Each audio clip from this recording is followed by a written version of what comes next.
Alright, Kal Halayim, Layahal Bashim Yahushai, Bahasham Rakakadash, double honors to the apostles, bishops, and elders. Peace, blessing, mercy, and salutation to all the brotherhood out there teaching the truth and sincerity. In the name of Yahweh Bashim Yahushai. So I was just sitting there, drinking my morning coffee, thinking about one thing. And it led me to think about other things. So what I was thinking about is high risk situations have a high payoff, right? You know, that's why rich people are rich, because they take those risks. And you might not want to take a risk like that, but you take other risks, right? Let's see. So if you decide that you're going to live by the words of Yahweh Bashim Yahushai, then you're automatically an enemy to whatever country you're in. Especially here in Babylon, aka America. The worst of the worst. It's hard.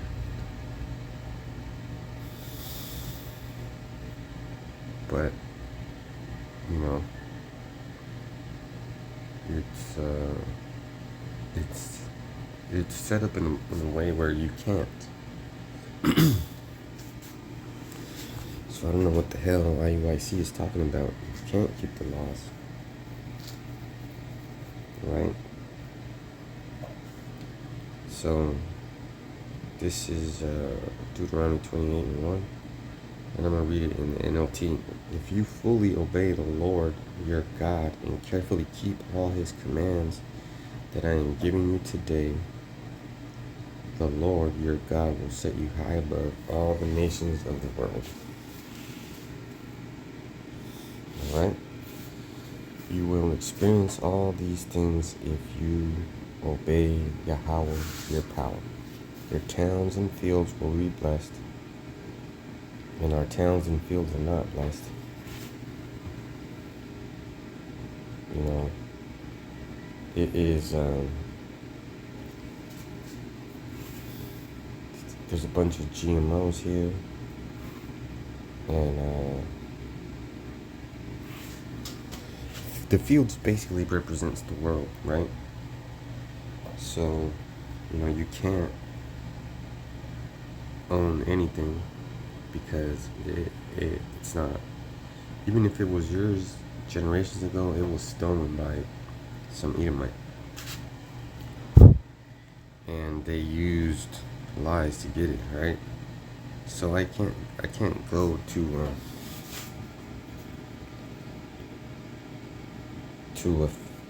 a farmer and say, hey, let me buy one of your fields. And if he does decide to sell me one of his fields, he's gonna sell me the worst fucking piece of land he's got. And then you have to have land surveyors so that they can, you know, say, all right, this land is good for this, it's good for that crop, it's good for this and that. Now how the fuck would I know that, right? Well, I mean, what do we want me to say? I come from a long line of shepherds and farmers. Like right now,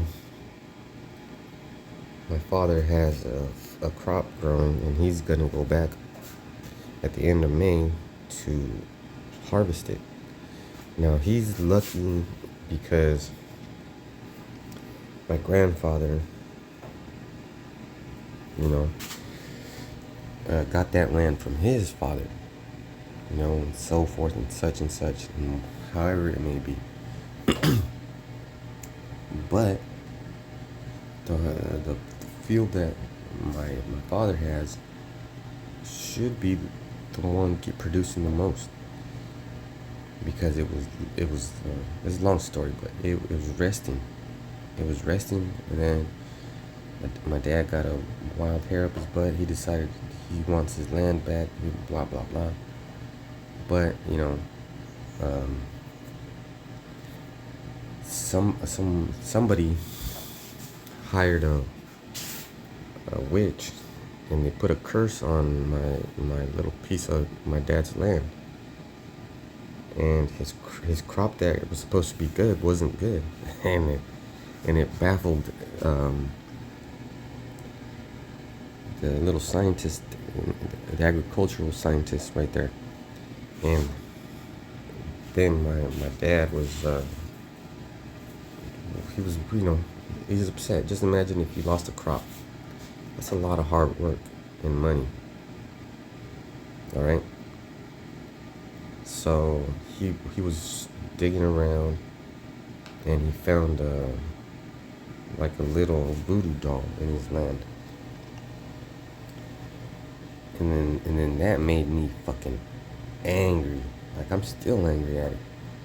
And and to tell you the truth, if I found out who did it, I already put curses on that motherfucker, on those people. But if I found out who did it, I would get physical with them. Because, you're destroying a blessing right there. And that whole area, basically the town is representing of the people, right? Because you're a people before you're a place. So, that's a curse on us still. So now I'm going to go to the next one. Verse 4, your children and your crops will be blessed. The offspring of your herds and flocks will be blessed. So, that's why, that's how I know we're Israelites. So now we're just going to, right here. Curses for disobedience. But if you refuse to listen to your power, Yahweh Shem Yahushai, and do not obey all the commands he decrees I am giving you today, all these curses will come and overwhelm you. Your towns and your fields will be cursed. Now, I could go into the whole chapter, but I know how you Israelites, or your people right now, have a short attention span. So if we were to obey all the commands, that would not have happened to our fields, right? Because verse 17 says, your fruit baskets and breadboards will be cursed. So if you come inside my house and look in my cupboard, you'll probably cry, but and if you look in my fridge, you'll probably cry. But whatever's in there is a blessing to me and my family. So, the way things are is the curses are reversing. Because verse 19 says, wherever you go and wherever you do, you will be cursed, right?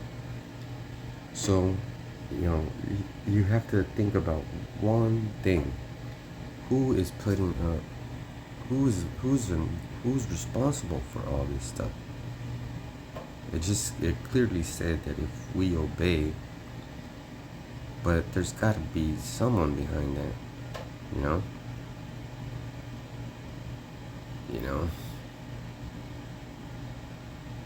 Let's see. I'll start at 5. Isaiah 45 and 5 through 7.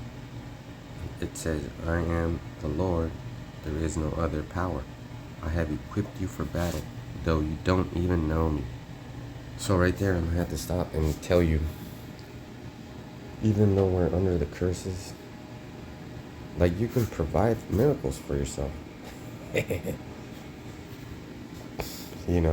And that's another video, but you could do miracles for yourself, all right? Don't be an asshole. I'm going to read it again. Verse 5, Isaiah 45 and 7, and I'm sorry, Isaiah 45 and 5. I am the Lord, his name is Yahweh, there is no other power. I have equipped you for battle, though you don't even know me. So all the world from east to west will know there is no other God. I am the Lord, his name is Yahweh, and there is no other. I create the light and make darkness. I send good times and bad times. I, the Lord, am the one who does these things.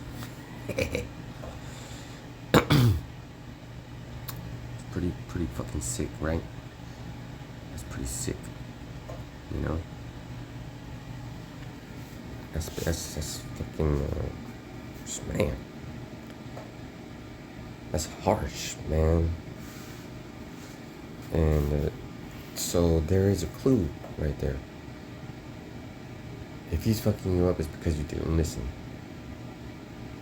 But what happens if you do listen? What happens if you say, I'm sorry, change your ways, change your life, change your attitude, get all the idols out of your house, fucking get clean, I mean, get rid of the rosaries, the crosses, all those fucking idols, everything that doesn't belong in your motherfucking house, get that fucking shit out. And, you know, all I'm speaking about is objects, like objects. Let's say you have a piggy salt shaker. That's not an idol.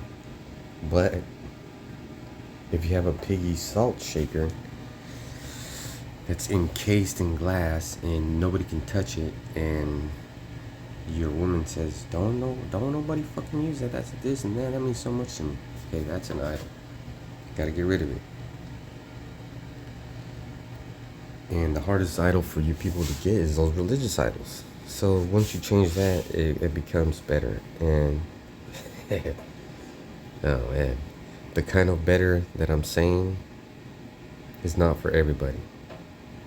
Because you people like it easy, man. You people like it easy. You people like it easy. Alright, check this out. Deuteronomy 28:21. The Lord will afflict you with disease until none of you are left in the land you are about to enter and occupy. You know, so right now, there's a small amount of real Israelites in the land of Israel, but they're fucking wicked. So I think this is a time where it's going to switch, you know?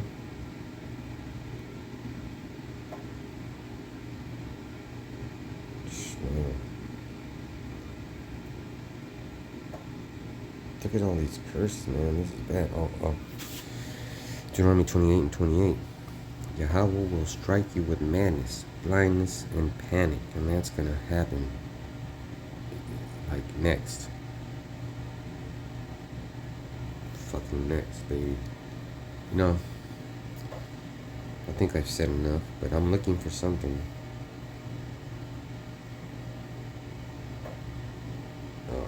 These are all good. Damn, these are all good. Damn, I gotta check this one out. Which one is the one? Alright. This is the last one. Deuteronomy 28:33. A foreign nation you will have never heard about will eat your crops you worked so hard to grow.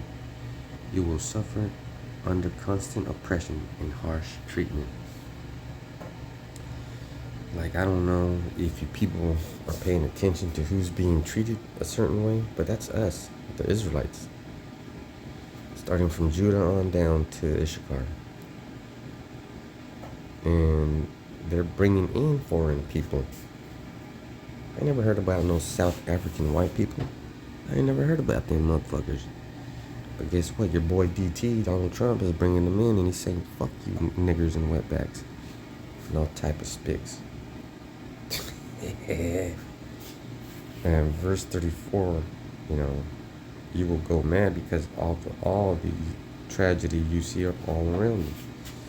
You know, so with that, I'm going to say, shalom. Keep your eyes on the swivel, man.